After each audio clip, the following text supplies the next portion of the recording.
చర్యలు తీసుకుంటాం అని మీరు ఒకసారి అంటే ఆయన సాటిస్ఫై తప్పకుండా చర్యలు తీసుకుంటాం. ఎందుకంటే ఇది చాలా అన్యాయం అధ్యక్ష. ఏ ప్రభుత్వంలో జరిగిన విధంగా అప్పుడు మీరు తమరందరూ కూడా తెలుసు, ఈ కూటమి ప్రభుత్వం వచ్చిన తర్వాత వాళ్ళు చేసిన దోపిడీలు కానివ్వండి, విధ్వంసాలు కానివ్వండి, లేకపోతే ఆర్థిక ఇర్రెగ్యులారిటీ ఏంటో అవన్నీ ఎంక్వైరీ చేస్తానికి 6 నెలలు పట్టింది అధ్యక్ష. మనం అన్ని వైట్ పేపర్స్ కూడా తయారు చేశాం. కాబట్టి దాని మీద ఎంక్వైరీ చేస్తే తప్పకుండా గట్టిగా చర్యలు తీసుకుంటాం. ఇంకా చాలు. క్వశ్చన్ నెంబర్ 963 అది డీమ్ టు హావ్ బీన్ ఆన్సర్డ్గా భావిస్తున్నాం. ఇప్పుడు క్వశ్చన్ నెంబర్ 899 ఉప ముఖ్యమంత్రి గారు శ్రీ పవన్ కళ్యాణ్ గారు.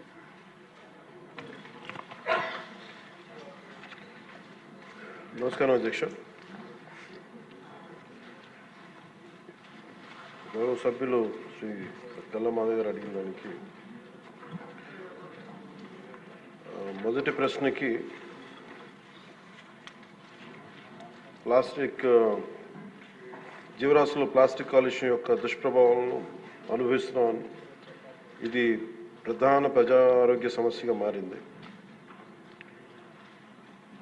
ప్లాస్టిక్ కాలుష్యం తగ్గించడానికి కానీ దానికి సంబంధించిన వివరాలు ఏమిటని చెప్పడానికి BNCకి ఆంధ్రప్రదేశ్ ప్రభుత్వం environment, forest and science and technology department రాష్ట్రం మొత్తం మీద ఒక్కసారి మాత్రమే వినియోగించే ప్లాస్టిక్ వాడకాన్ని నిషేధిస్తూ ఉత్తర్వులు జారీ చేస్తుంది. అలాగే ప్రభుత్వ ఉత్తర్వులు ఇచ్చిన సూచనలు అమలు చేయాలని municipal administration, urban development, Panchayati Raj వంటి అన్ని శాఖలను, ఇతర శాఖాధిపతులను కూడా జిల్లా కలెక్టర్లను ఆదేశించడం అయింది. ఒక్కసారి మాత్రం వినియోగించే ప్లాస్టిక్ వస్తువుల విక్రయాలను అరికట్టేందుకు తనిఖీలు నిర్వహించడానికి జిల్లా స్థాయి టాస్క్ ఫోర్స్ కమిటీలను ఏర్పాటు చేయాలని కలెక్టర్స్కి డైరెక్షన్స్ ఇవ్వడం జరిగింది. ప్రభుత్వ నిబద్ధతను ప్రదర్శించే ఉద్దేశంతో రాష్ట్ర ప్రభుత్వం సచివాలయం మొత్తం ప్లాస్టిక్ రహిత జోన్గా ప్రకటించింది. ఈ ప్లాస్టిక్ సీసాలకు బదులుగా గాజు సీసాల్లో తాగునీటిని సరఫరా చేయడానికి ప్రత్యామ్నాయ ఏర్పాట్లు చేయడం అయింది. అలాగే ఆంధ్రప్రదేశ్ కాలుష్య నియంత్రణ మండలి వేరు చేయబడిన ప్లాస్టిక్ వ్యర్థాలను ప్రత్యామ్నాయ ఇంధన వనరుగా ఆల్టర్నేటివ్ ఫ్యూల్ రిసోర్స్గా ఉపయోగించేందుకు 8 సిమెంట్ కోక్ ప్రాసెసింగ్ ప్లాంట్లకు 46 ప్లాస్టిక్ వ్యర్థ రీసైక్లర్స్కి అనుమతించింది. ఏపీ పొల్యూషన్ కంట్రోల్ బోర్డు ద్వారా ఆంధ్రప్రదేశ్ ప్రభుత్వం ఒకేసారి మాత్రం వినియోగించే సింగిల్ యూజ్ ప్లాస్టిక్లు బదులుగా పర్యావరణ అనుకూల ప్రత్యామ్నాయాల వినియోగాన్ని ప్రోత్సహించాలని భాగస్వామ్య శాఖలన్నింటినీ ఆదేశించింది. అలాగే రాష్ట్ర ప్రభుత్వం సర్క్యులర్ ఎకానమీ కార్యక్రమాల్లో భాగంగా రాష్ట్రంలో ప్రాంతాల వారీగా సర్క్యులర్ ఎకానమీ పార్క్స్ని ఏర్పాటు చేయాలని ప్రతిపాదించింది. అందులో ప్లాస్టిక్ రీసైక్లింగ్ యూనిట్లు కూడా ప్రోత్సహించడం అయింది. అలాగే ఫిక్స్డ్ క్యాపిటల్పై 75% వరకు ఒక్కసారి మాత్రమే వినియోగించే ప్లాస్టిక్ అదనపు ప్రోత్సాహకాలు అందించడం ద్వారా ప్రత్యామ్నాయ బయోడిగ్రేడబుల్ వస్తువుల్ని తయారు చేసే పరిశ్రమల్ని ప్రోత్సహించడం అవుతుంది. పౌరుల్లో అవగాహన కల్పించడం దీంట్లో చాలా కీలకమైన అంశం అధ్యక్ష. ప్రభుత్వ విధానాన్ని అమలు చేయడంలో పౌరులు కూడా చాలా క్రియాశీలక పాత్ర వహించాలి. సో ఇందాక లాస్ట్ ఫ్యూ మంత్స్గా మేము చేస్తున్న ఎక్సర్సైజ్ కానీ ఇవన్నీ ఒకసారి సభ దృష్టి కూడా తీసుకొస్తున్నాం.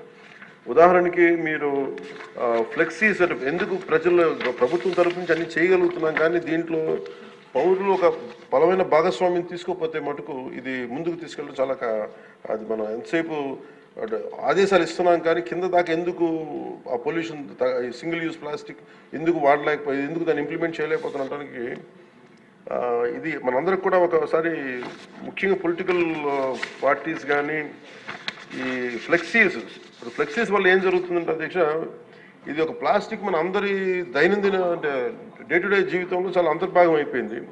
కూరగాయల్లో వాటి దగ్గర నుంచి నీళ్ళ బాటిల్స్ కావచ్చు, ఇయర్బడ్స్ కావచ్చు, ప్లాస్టిక్ ప్లేట్స్, ప్లాస్టిక్ గ్లాసెస్ ఇవన్నీ సౌకర్యం కలిగిస్తున్నాయి. కానీ ఈ టెంపరీ సౌలభ్యం ఇది పర్యావరణాన్ని కలుషితం చేసుకుంటా చివరికి ఇది ఏ స్థాయికి వెళ్ళిపోయిందంటే ఇది ఒక్క ప్లాస్టిక్ మనం భూమిలో మనం ఇమ్మటానికి కనీసం 300 years పడుతుంది అధ్యక్ష. మనం వాడుతున్న ప్రతి ప్లాస్టిక్ అది ఈరోజు ఏమవుతుందంటే మనం పాలు తాగుతున్న పశువుల కడుపులోకి వెళ్ళిపోతుందో లేదంటే మనం తినే ఆహారంలో భాగం అవుతుంది. అలాగే ఇప్పుడు ప్లాస్టిక్ విషయం తల్లి గర్భంలో కూడా పశువుల కడుపులోకి పుట్టే పసికందుల రక్తంలోకి చేరిపోయింది. ఆంధ్రప్రదేశ్లోనే చాలా సందర్భాలు ఆవుల కడుపులో సుమారు 60 నుంచి 70 కిలోల ప్లాస్టిక్ తొలగించిన సంఘటనలు నమోదయ్యాయి. ఇలాంటివన్నీ అందుకని మాకు లైఫ్ స్పాన్ ఈ ముఖ్యంగా స్టైరోఫోమ్ అయితే 500 years కానీ పట్టదు, అది పడుతుంది దాన్ని అవడానికి భూమిలో కలవడానికి. Plastic bag, plastic straw, plastic bottles, minimum plastic bag 10 to 20 years, plastic straw అయితే 200 years, ప్లాస్టిక్ బాటిల్ అయితే ఏకంగా 450 పైచిలకు సంవత్సరాలు. సో ప్లాస్టిక్ పూర్తిగా భూమిలో కలిసిపోవట్ల. అది మోస్ట్ డేంజరస్ ఏంటంటే చిన్న చిన్న ముక్కలుగా విడిపోయి మైక్రో ప్లాస్టిక్, నానో ప్లాస్టిక్స్ రూపంలో నేల, నీరు, గాల్లో ఇప్పటికీ ఉండిపోతున్నాయి. ఇటీవల అధ్యయనాల్లో కూడా ముఖ్యంగా తల్లిపాలలో కూడా మైక్రో ప్లాస్టిక్ ఉన్నాయని తెలియజేస్తూ ఉన్నది. సో వీటన్నిటికీ సంబంధించి మేము ఒక నెక్స్ట్ 2-3 monthsలో చాలా ఒక డీటెయిల్ అనాలిసిస్, డీటెయిల్ ప్లాన్తో వస్తున్నాం అధ్యక్ష, ఒక యాక్షన్ ప్లాన్ తోటి. అది మీకు తెలియజేస్తాం. ఇప్పుడు ఉదాహరణకి పంచాయతీ ద్వారా మేము ఏం చేస్తామంటే స్వచ్ఛందం అనే కార్యక్రమం పెట్టాం. ఈ ఏవైతే ప్లాస్టిక్ వ్యర్థాల నుంచి నిత్యావసర వస్తువులు పొందుతూ ఉన్నారు, ఇది ఒక అవగాహన పెంచుతున్నాం. ఈ చెత్తను సేకరించి అలవాటుని పెంపొందింపజేస్తున్నాం. ఉదాహరణకి ప్లాస్టిక్ ఫ్రీ తిరుమలలో కాన్సెప్ట్ ద్వారా, అంటే ఒక టెంపుల్, మనం తిరుమలకి వెళ్తే ఈరోజు మనం వెళ్ళి చూస్తే భక్తులు ఎవరు బాటిల్స్, కవర్స్ తీసుకెళ్ళకుండా ప్రత్యామ్నాయం గాజు సీసాలు, పేపర్ క్లాత్స్, బ్యాగ్స్ వాడుతున్నారు. సో లక్షలాది భక్తులు క్రమశిక్షణతో ఈ నియమాన్ని పాటిస్తూ ఉన్నారు. సో మన రోజువారీ జీవితంలో ప్లాస్టిక్ ప్రత్యామ్నాయంగా చెరుకు పిప్పి, తాటాకులు కానీ, వెదురు ఇట్లాంటి ఇత్యాది బయోడిగ్రేడబుల్ తోటి సేమ్ ఇదే తయారు చేసుకోవచ్చు. సో ప్లాస్టిక్ని నిరోధించాలంటే ముందుగా మూలాలపై దృష్టి సారించాలి. దానికి ప్రత్యామ్నాయ పరిశ్రమలకి సర్క్యులర్ ఎకానమీ పెద్దపీటలు వేయాలి. సో ఆ దిశగా గౌరవ ముఖ్యమంత్రి గారు కూడా వాటిని ముందుకు తీసుకెళ్తారు ఈ పథకాల ద్వారా. అలాగే పర్యావరణ పరిరక్షణ మా సహకారాన్ని అందిస్తూ ఉన్నాం. దీన్ని అందరూ సద్వినియోగం చేసుకోవాలి. కాదు దీన్ని ప్రజలు కీలకమైన భాగస్వామ్యం ప్రజల్లోనే ఉంది. అలాగే ప్రత్యేక ప్రోత్సాహాలు విస్తృతంగా అమలు చేయడం ద్వారా పారిశ్రామిక వర్గాలను ఆకర్షించాలి. అప్పుడు ప్రజల ఆలోచన విధానంలో కూడా మార్పు అవసరం. ముందుగా మనకి యాజ్ ఎమ్మెల్యేస్గా కానీ, గౌరవ ప్రతినిధులుగా కానీ, ఇది మనందరం ఒకసారి మీ దృష్టి ద్వారా అందరికీ గౌరవ సభ్యులందరూ తెలియజేస్తాం అధ్యక్ష. ఇక్కడ మనం సచివాలయం, ఇక్కడ అసెంబ్లీలో కానీ ఎక్కడ ప్లాస్టిక్ని వాడటం నిషేధించడం అయింది. ముఖ్యంగా ఈ మేజర్ ప్రాబ్లం ఎక్కడ వస్తుంటే ఫ్లెక్సీల ద్వారా వస్తుంది. ఫ్లెక్సీలు ఎలా ఉన్నాయంటే, ఒక చిన్నపాటి ఫంక్షన్ వస్తే ప్లస్ ఫ్లెక్సీలు, ఇంకోటి పండగ అంటే, ఇది ముఖ్యంగా పొలిటికల్ ఫంక్షన్స్ ఆర్ సినిమా. దీనివల్ల ఏమైపోతుంటే అవి ముక్కలుగా విడిపోయి పశువులు తినేస్తూ ఉన్నాయి, లేదంటే వాటర్లో జలాల్లోకి వెళ్ళిపోతున్నాయి. ఇది ఒక పెద్ద ఇష్యూ అయిపోయింది. అందుకని మీ ద్వారా గౌరవ శాసనసభ్యులకు కూడా ముందు గౌరవ ప్రజాప్రతినిధులు కనుక నిజంగా కొంత పాటించగలిగితే, అంటే ఫ్లెక్సీలు కూడా బయోడిగ్రేడబుల్, ఒకసారి ఫ్లెక్సీల్ని గత ప్రభుత్వం కూడా బ్యాన్ చేయడానికి ప్రయత్నం చేస్తుంది. అది ఒక ఎంప్లాయ్మెంట్ ఇష్యూ అవుతుంది. చాలామంది దాని మీద ఆధారపడిన వ్యక్తులు ఉన్నారు.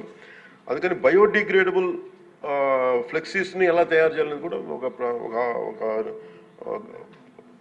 అఫీషియల్స్ కూర్చొని దాని మీద ఒక చర్చ జరుగుతుంది. దాని మీద ఒక పాలసీ రూపొందించబోతున్నాం.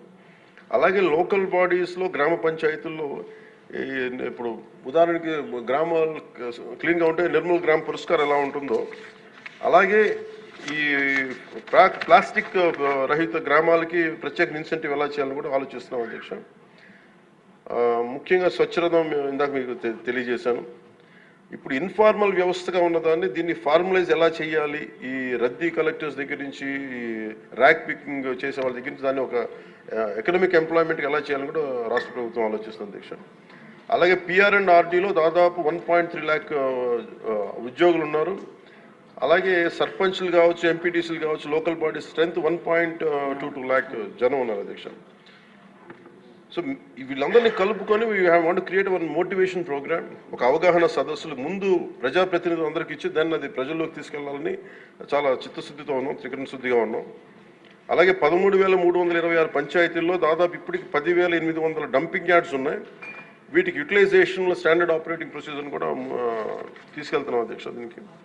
అందుకని ఇది ప్రజల్ని భాగస్వామ్యం చేసేలాగా, అంటే వీఆర్ వెరీ క్లియర్, చాలా స్పష్టంగా ఉన్నాం. ప్రత్యేకించి ఇది ఈ పర్యావరణ శాఖ కింద ఉంది కాబట్టి, నేను దీన్ని బాధ్యత వహిస్తున్నాను కాబట్టి మీ అందరి సహకారం కావాలి అధ్యక్ష. దీన్ని ఇంకొక మీ దగ్గర నుంచి కోరేది కూడా ఏంటంటే, on record I would like to say